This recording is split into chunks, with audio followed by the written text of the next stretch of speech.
Welcome to my channel, Perfect Tuition Classes. Don't forget to subscribe. આજે આપણે જોઈશું ધોરણ 6 વિષય ગુજરાતી ભાગ 3 અસાઇનમેન્ટ સોલ્યુશન કાવ્યના પ્રશ્નો અને જવાબો. પ્રશ્ન 2બ નીચેના પ્રશ્નોના ઉત્તર એક વાક્યમાં લખો. કાવ્ય 1 પહેલો પ્રશ્ન, કવિ ઈશ્વરને ક્યાં ક્યાં જુએ છે? જવાબ, કવિ ઈશ્વરને સર્વત્ર જુએ છે. બીજો પ્રશ્ન, કવિ કોને ભગવાનની એની આંખ કહે છે? જવાબ, કવિ સરોવરને ભગવાનની આંખ કહે છે.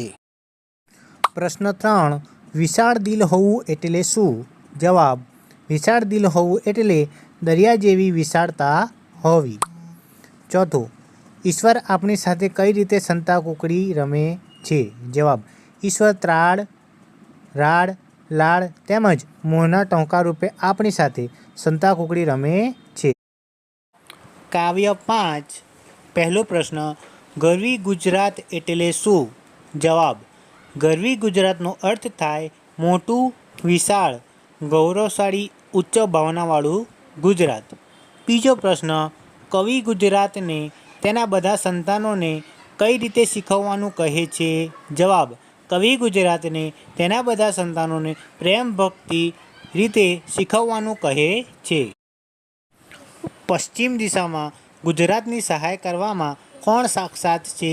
જવાબ, પશ્ચિમ દિશામાં ગુજરાતની સહાય કરવામાં સોમનાથ અને દ્વારકાદેવ સાક્ષાત છે. ચોથો પ્રશ્ન, જય જય ગરવી ગુજરાત કાવ્યમાં કોના સુવર્ણ યુગનું વર્ણન છે? જવાબ, આ કાવ્યમાં અણહિલવાડ અને સિદ્ધરાજ જયસિંહના સુવર્ણ યુગનું વર્ણન છે. કાવ્ય 8 પહેલો પ્રશ્ન, આપણે ઈશ્વર રાખે તેમ કેમ રહેવું જોઈએ? જવાબ, આપણે ઈશ્વર લખ્યું હોય તે પ્રમાણે કરવું પડતું હોવાથી તેઓ રાખે તેમ રહેવું પડે.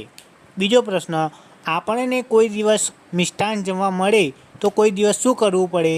જવાબ, આપણને કોઈ દિવસ મિષ્ટાન જમવા મળે તો આપણે કોઈ દિવસ ભૂખ્યા પણ રહેવું પડે. ત્રીજો પ્રશ્ન, મીરાબાઈ આપણને કેવી રીતે જીવવાનું કહે છે? જવાબ, મીરાબાઈ આપણને સુખ આવે કે દુઃખ આવે તેને સમાન માની આનંદથી જીવવા કહે છે. પ્રશ્ન 2ક નીચેના પ્રશ્નોના ઉત્તર 2-3 વાક્યમાં લખો. કાવ્ય 1 પહેલો પ્રશ્ન, નદી, સરોવર, દરિયો, પર્વત વગેરે કેવી રીતે બન્યા હશે? જવાબ, ભૂકંપ, જ્વાળામુખી, વિસ્ફોટ, સુનામી જેવી કુદરતી ઘટનાઓને લીધે નદી, સરોવર, દરિયો, પર્વત બન્યા હશે. પ્રશ્ન 2, આપણે ઈશ્વરને તું કહીને કેમ સંબોધીએ છીએ? જવાબ, ઈશ્વર સૌના સર્જનહાર છે, તેમનું દિલ વિશાળ છે, તે બધાના દોષ માફ કરી દે છે, તે આપણા પાલક છે, તારણહાર છે, તેથી આપણે તેને તું કહીને સંબોધીએ છીએ. પ્રશ્ન 3, મેઘધનુષ્ય અને મોરપીંછમાં શી સમાનતા હોય છે? જવાબ, વાસ્તુશાસ્ત્રમાં અને હિન્દુ ધર્મમાં મોરપીંછને શુભ ને પવિત્ર માનવામાં આવે છે. એમ આકાશમાં મેઘના ગાજવીજ પછી દેખાતા મેઘધનુષ્યને વરસાદ માટે શુભ માનવામાં આવે છે. મેઘધનુષ્ય અને મોરપીંછમાં રંગોની સમાનતા છે. એક કૃષ્ણના મુગટની સમાનતા છે.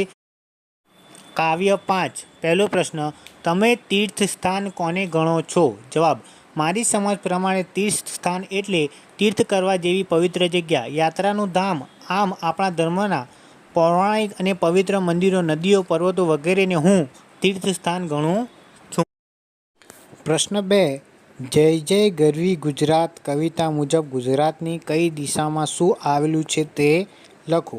જવાબ, કવિતા મુજબ ગુજરાતની ઉત્તર દિશામાં અંબા માતાનું મંદિર, પૂર્વ દિશામાં કાળી માતાનું મંદિર, દક્ષિણ દિશામાં કુતેશ્વર મહાદેવનું મંદિર અને પશ્ચિમ દિશામાં સોમનાથ તથા દ્વારકાધીશનું મંદિર આવેલ છે.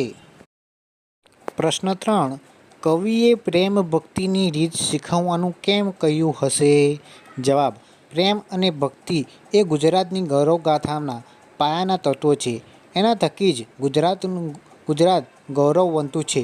આપણે એ ગૌરવ જાળવવા માટે પરસ્પર પ્રેમ અને ભક્તિથી આગળ વધવું જોઈએ. એ ભલી રીત શીખવી જોઈએ. પ્રશ્ન 4.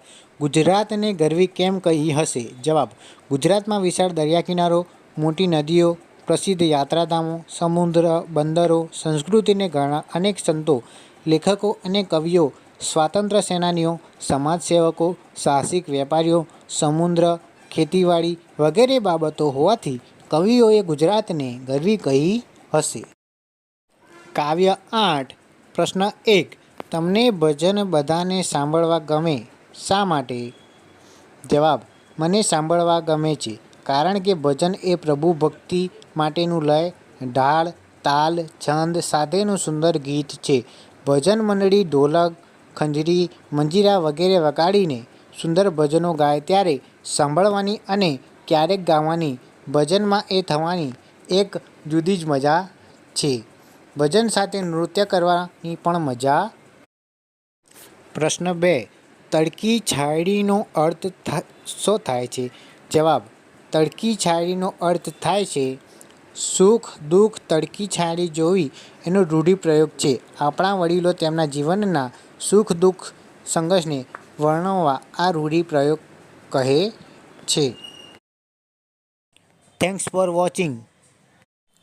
Perfect tuition classes. लाइक करें, शेयर करें, सब्सक्राइब जरूर करें.